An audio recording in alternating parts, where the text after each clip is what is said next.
నమస్తే, welcome to for the people. నేను మీ స్వప్న. కాకినాడ జిల్లాలో దారుణం జరిగింది. 7 కుటుంబాలు వెలివేతకు గురయ్యాయి. టీడీపీకి మద్దతుదారులుగా ఉన్న కుటుంబాలపై వేటు వేయటం, వైసీపీ గ్రామ పెద్దల నిర్ణయం తీసుకోవటం ప్రస్తుతం చర్చనీయాంశమైంది.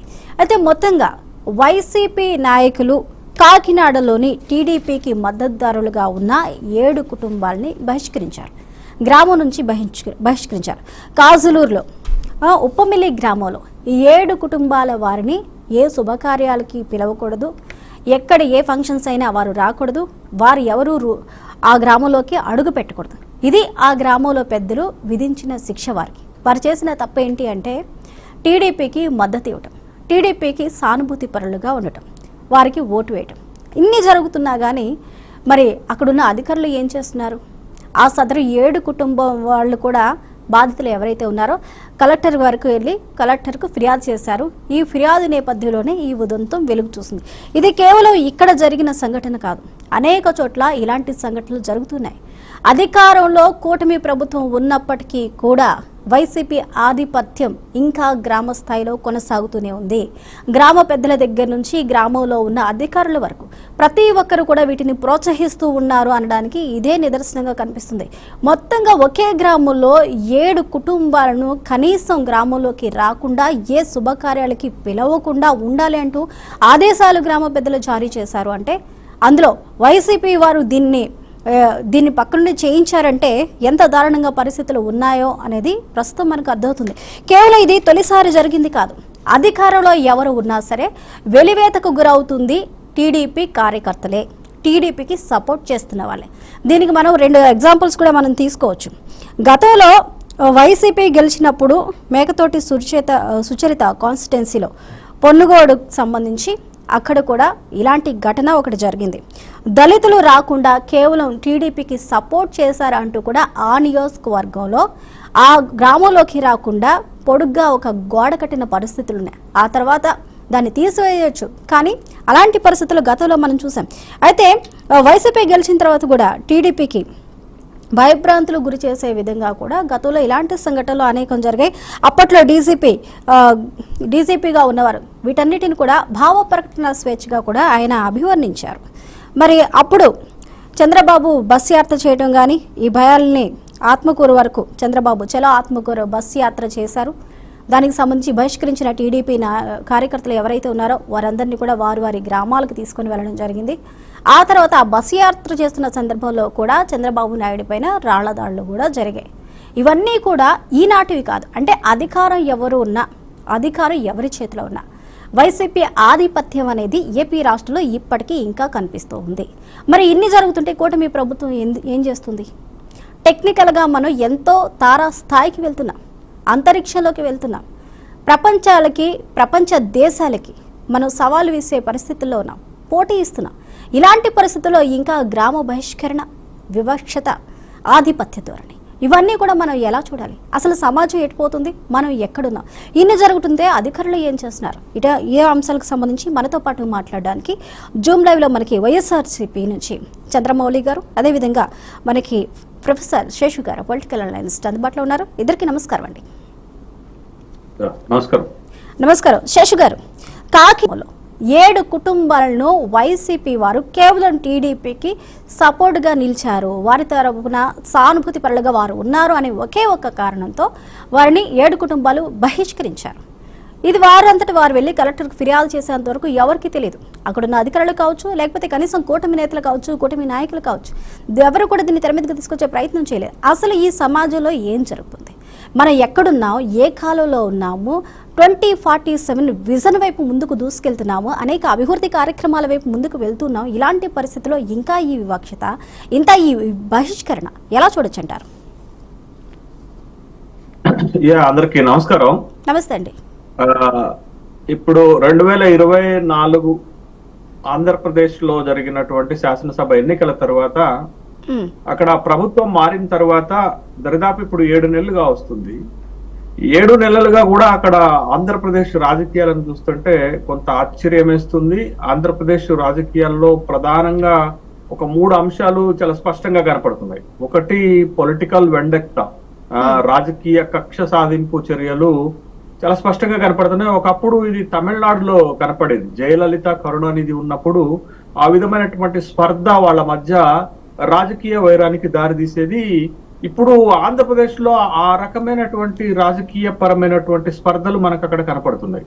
రెండోది, సోషల్ మీడియాకు సంబంధించి విపరీతమైన ఒక అబ్యూజ్డ్ అసభ్యకరమైనటువంటి పోస్టింగులు, అరెస్టులు, రాజకీయ పార్టీలకు సంబంధించిన సోషల్ మీడియా కార్యకర్తల అరెస్టులు పెద్ద ఎత్తున జరుగుతున్నటువంటి సందర్భం. మూడోది, పోలీసు యంత్రాంగము నిష్పక్షపాతంగా పని చేయటం లేదు అనేటటువంటి ఆరోపణలు. ఈ 7 నెలలుగా చాలా పెద్ద ఎత్తున కనపడుతున్నాయి. గతంలో కంటే కూడా చాలా ఎక్కువగా కనపడుతున్నాయి. దాంట్లో భాగంగానే ఇప్పుడు ఇవాళ మనం చర్చకు చేపట్టినటువంటి కాకినాడ జిల్లా కాజులూరు మండలము ఉప్పుమిల్లి గ్రామంలో ఒక 7 కుటుంబాలను గ్రామ బహిష్కరణ కాదండి, సామూహిక బహిష్కరణ చేశారు అనేటటువంటి ఒక ఆరోపణ మేడిశెట్టి దుర్గారావు అనేటటువంటి వ్యక్తి కాకినాడ కలెక్టరేట్ లో స్పందన కార్యక్రమంలో కంప్లైంట్ చేయడంతో ఇది బయటపడింది. అక్కడ ఉన్నటువంటి జిల్లా యంత్రాంగము ఆదేశాల మేరకు, కలెక్టర్ ఆదేశాల మేరకు ఎంఆర్ఓ తర్వాత పోలీసు యంత్రాంగం ఆ గ్రామాన్ని సందర్శించడం, జరిగినటువంటి పరిణామాలపైన ఎంక్వైరీ చేయడం జరిగింది. బట్ సహజంగా గ్రామాల్లో ఏముంటుందంటే ఇలాంటి గ్రామ బహిష్కరణలు చూస్తుంటాం మనం.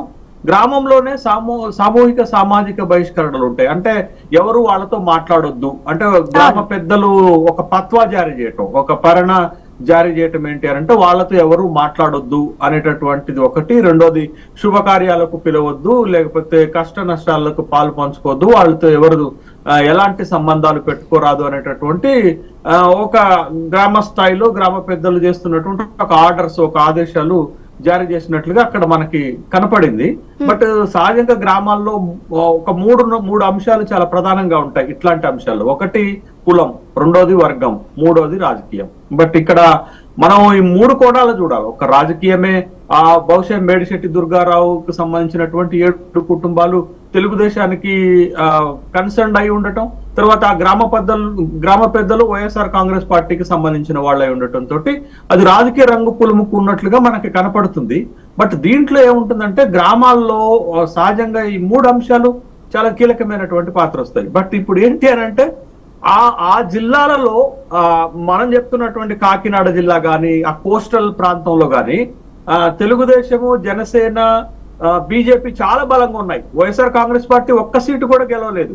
బట్ ఈ పరిస్థితులలో, కూటమి అధికారంలో ఉన్న పరిస్థితులలో, ఓటమి ఎదురైనటువంటి పరిస్థితులలో ఒక రాజకీయ కోణంలోనే బహిష్కరణ జరిగిందా అనేటట్టే కొంచెం ఆశ్చర్యం అనిపిస్తుంది నాకైతే. ఎందుకంటే వైఎస్ఆర్ కాంగ్రెస్ పార్టీ ఒక విధంగా ఆత్మరక్షణలోనే ఉంది ఆంధ్రప్రదేశ్ లో. బట్ ఇది రాజకీయ కోణంలో చూడాలా, సామాజిక కోణంలో చూడాలా, కులం కోణంలో చూడాలా, లేకపోతే గ్రామ కక్షల కోణంలో చూడాలా అనేటటువంటి అంశాన్ని అయితే మనం చూడాల్సింది. ఏకపక్షంగా ఆరోపణలు అయితే మనం చేయలేము. ఎందుకనంటే అక్కడ అధికారులు, పోలీసు యంత్రాంగం నిగ్గు తేల్చాలా, ఇది రాజకీయ కోణంలో జరిగిందా, సామాజిక కోణాల్లో జరిగిందా అనేటటువంటి విషయం అక్కడ ప్రభుత్వ యంత్రాంగమే నిగ్గు తేల్చాలి. మరి ముఖ్యంగా ప్రభుత్వం, శేషు గారు, అది ఏ కోణంలో జరిగినప్పటికైనా కూడా అక్కడ ఉంది మనుషులు, మానవత్వం అనేది వారికి ఉండాలి. మనం సామాజిక పరంగా చూసుకున్నప్పటికీ కూడా ఏదో వేరే కులానికి సంబంధించిన వారు అయి ఉండొచ్చు, లేకపోతే వేరే రాజకీయ పార్టీకి చెందిన వారు అయి ఉండొచ్చు, లేకపోతే ఇతరత్ర విభేదాలు ఏవైనా ఉండుండొచ్చు. కానీ వారితో వీరు మాట్లాడొద్దు, వీరికి ఎలాంటి వాటికి పిలవద్దు అని చెప్పే హక్కు, అధికారం ఎవరికి ఉంది. ఎవరికి నచ్చినట్లు వారు ఉండే హక్కుని రాజ్యాంగం మనకు ఆల్రెడీ కల్పించింది. అలాంటప్పుడు వీరిని ఇక్కడ ఉండొద్దు, వీరితో ఎవరు మాట్లాడొద్దు, వీరిని ఏ శుభకార్యాలకి పిలవద్దు, వీరు మద్దతుదారులు కావచ్చు, లేకపోతే గతంలో ఎప్పుడో మనం చూసాము అంటరానితనాన్ని, కానీ మరొకసారి ఇక్కడ ఇంకొక కోణంలో చూడవలసి వస్తుంది. మరి ఏ హక్కు ఉందంటారు వారికి? ఇది యాంటీ కాన్స్టిట్యూషన్ అండి. ప్రజాస్వామ్యక వ్యవస్థకి, రాజ్యాంగ స్ఫూర్తికి విరుద్ధమైనటువంటి చర్యలు. ఈ గ్రామీణ ఇవాళ ఇంత సమాచారం పెరిగింది, సాంకేతికత పెరిగింది, విద్య పెరిగింది. ఇన్ని పెరిగినటువంటి సందర్భంలో కూడా ఇంకా ఇలాంటి అసందర్భమైనటువంటి విషయాలు గ్రామీణ వ్యవస్థలో జరగటం శోచనీయం. ఇది ఎట్లా మనం ఏ పార్టీ చేసినా లేకపోతే ఎవరు చేసినా ఆహ్వానించదగినటువంటి పరిణామం కాదు.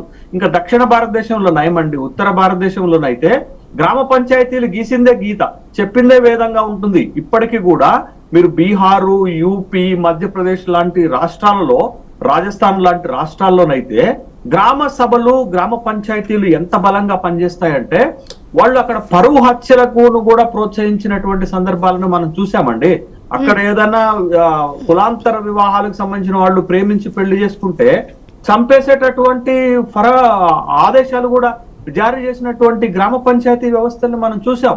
బట్ ఇది కొంత మన సౌత్ ఇండియాలో ముఖ్యంగా మన తెలుగు రాష్ట్రాల్లో తక్కువగా ఉంటది కానీ బట్ ఈ హక్కు గ్రామ పంచాయతీలకు లేదండి. గ్రామ పంచాయతీలు గ్రామ సౌభాగ్యం కోసం పనిచేయాలి కానీ ఇట్లాంటి కక్షలు కార్పణ్యాలను పెంచేటటువంటి చర్యలకు లేకపోతే ఇట్లాంటి సామాజిక వెలివేతలకు సంబంధించి అదే కదా కారం చెడులో జరిగింది అదే, చుండూరులో జరిగింది అదే, నీరుకుళ్ళలో జరిగింది అదే, కదిరికుప్పంలో జరిగింది అదే.